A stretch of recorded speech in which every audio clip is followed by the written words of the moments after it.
Hello बच्चों, let's read the question. Calculate the wavelength of H alpha and H beta lines of the Balmer series R equals 109677 per centimeter. Now to answer this question, first we will discuss here the key concept, and here the key concept will be Balmer series. तो जो हमारे पास यहाँ पे spectrum बनते हैं that depends upon जो electron हमारे पास रेडिएशन कर रहा है या फिर इलेक्ट्रॉन यहाँ पे ट्रांजिशन कर रहा है, कौन से ऑर्बिट से कौन से ऑर्बिट में यहाँ पे ट्रांजिशन अकर हो रहा है. तो जब भी हमारे पास यहाँ पे जो इलेक्ट्रॉन होता है या हायर ऑर्बिट से सेकेंड ऑर्बिट में यहाँ पे मूव करता है या ट्रांजिशन करता है, उस पर्टिकुलर केस में जो हमारे पास स्पेक्ट्रम बनता है या ग्रुप ऑफ वेवलेंथ बनती है उसे हम बाल्मर सीरीज का नाम देते हैं. नाउ अगर हम बात करें यहाँ पे एच अल्फा और एच बीटा लाइंस की, तो जो एच अल्फा लाइन होता है फॉर द बाल्मर सीरीज, उसमें हमारे पास जो n1 की वैल्यू होगी वो तो 2 के बराबर होगी, क्योंकि हमारे पास यहाँ पे जो ट्रांजिशन होगा वो सेकेंड ऑर्बिट में होगा. लेकिन इस केस में अगर हम n2 की वैल्यू लेंगे that will be n1 plus 1 के बराबर.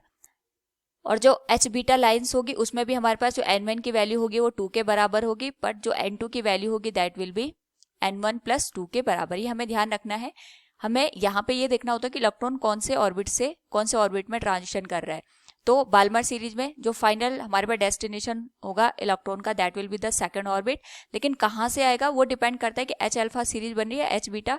एच अल्फा के लिए n+1 करेंगे और एच बीटा के लिए n1 प्लस 2 हम यहाँ पे निकाल करके ये देखेंगे कि इलेक्ट्रॉन कौन से ऑर्बिट से यहाँ पे ट्रांजिशन अकर कर रहा है. Now according to the question हमें यहाँ पे बाल्मर सीरीज के लिए वेवलेंथ निकालनी फॉर द एच अल्फा. तो वी हैव ऑलरेडी डिस्कस यहाँ पे n1 की जो वैल्यू होगी हम एच अल्फा के लिए पहले निकाल देते हैं. n1 की वैल्यू होगी 2, तो n2 की वैल्यू आएगी n1 plus 1 that will be 2 plus 1 and it will B 3.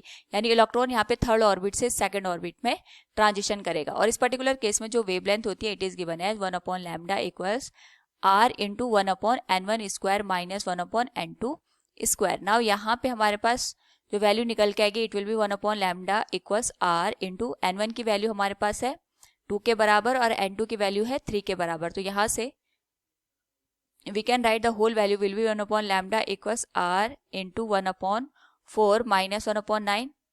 तो वैल्यू बन जाएगी 1/λ equals LCM आ जाएगा 36. It will B 9 minus 4 that will be 5 r divided by 36 और लैम्डा की वैल्यू आ जाएगी 36 डिवाइडेड बाई 5 r के बराबर. नाउ अगर हम यहाँ पे वैल्यू पुट कर दे तो हमारे पास जो वेवलेंथ निकल के आएगी it will B 36 divided by 5 into r की वैल्यू हो जाएगी 109 अकॉर्डिंग टू द क्वेश्चन 677 पर सेंटीमीटर 677. और अगर हम इसको सॉल्व करें तो लैम्डा की वैल्यू निकल के आएगी 6.56 इंटू 10⁻⁵ सेंटीमीटर के बराबर. This is the wavelength corresponding to the H alpha line. Now यहाँ पे अगर हम बात करें एच बीटा लाइन की, तो एच बीटा लाइन के लिए हमारे पास n1 की जो वैल्यू है ये तो 2 के बराबर है और n2 की जो वैल्यू आएगी we can say this will be given as n1 plus 2. यहाँ पे आ जाएगा 2 प्लस 2 दैट इज 4 के बराबर. नाउ यहाँ से अगर हम वेवलेंथ की वैल्यू निकालते हैं it will B r into 1/n1 square minus 1/n2 square. और यहाँ से वैल्यू पुट करने पे दिस विल बी 1/2 का स्क्वायर माइनस 1/4 का square. Now this will become 1/λ equals r into 1/4 minus 1/16. और ये सॉल्व करने पे बनेगा 1/λ equals r into 3 divided by 16 के बराबर. सो फ्रॉम हियर हमारे पास जो लैम्डा की वैल्यू आएगी that will be 16 divided by 3r. और यहाँ पे अगेन अगर हम वैल्यू पुट कर दे तो ये आ जाएगा 16 डिवाइडेड बाई 3 इंटू 109,677 के बराबर. और वैल्यू हो जाएगी 4.86 into 10⁻⁵ centimeter. So from the given question we have calculated the wavelength corresponding to H alpha and H beta line. Hope all you understood it. Thank you and best of luck.